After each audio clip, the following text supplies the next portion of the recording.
En apparence, c'est une boulangerie comme les autres. Pourtant ici, tout est cuisiné sans gluten, pour le plus grand bonheur des clients. Il y a des goûts très différents, c'est assez varié, et c'est un vrai bon pâtissier boulanger. Produit sans gluten, c'est exceptionnel. Et on va se régaler. Le gluten, c'est cette protéine contenue dans les farines de blé, d'orge, de seigle et d'avoine. 1% de la population y est allergique. D'autres, par choix, ont banni le gluten de leur alimentation. J'ai le soupçon que je suis peut-être intolérante au gluten. Et en tout cas, depuis que je mange du pain sans gluten, enfin que je mange sans gluten, il y a certains troubles de santé qui apparemment n'existent plus. Pour les non-allergiques, impossible de savoir si le régime sans gluten est bon pour la santé. Mais le business, lui, rapporte gros. Cette boutique parisienne a ouvert ses portes il y a à peine un an. Son chiffre d'affaires progresse de 10% tous les mois. On compte ici pas moins de 14 salariés.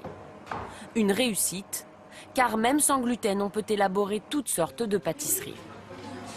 On va pouvoir faire des recettes qu'on voit habituellement dans d'autres boulangeries. Exemple, la chouquette. Là, avec nos farines, on a des résultats très positifs avec notre farine de riz. Ça a le même goût, ça a une texture assez légère, c'est très bon. Et les plus grandes marques l'ont bien compris. Exemple avec Barilla. Le géant italien a lancé sa première gamme de pâtes sans gluten.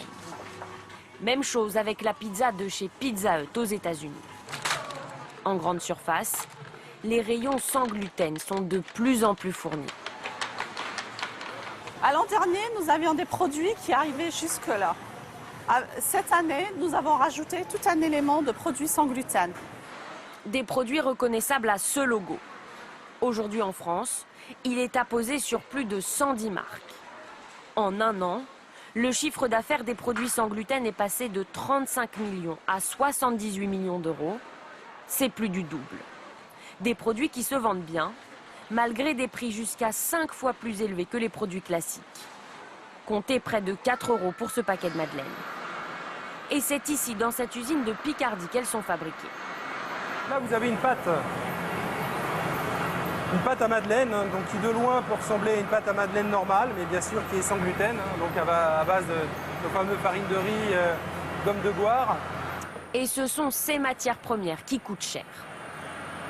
Une farine de riz, c'est par rapport au blé 2 à 3 fois, suivant les origines, suivant ce que l'on cherche, 2 à 3 fois. Ça peut aller jusqu'à 5 fois si on part en bio. 5 fois plus cher qu'une farine de blé traditionnelle. Des prix qui restent donc élevés à la distribution. Mais le marché reste florissant. D'ici 2020, le sans gluten devrait rapporter à l'économie mondiale près de 3 milliards d'euros. Même les livres de cuisine s'y sont mis. Et sur Internet, on trouve aujourd'hui un site de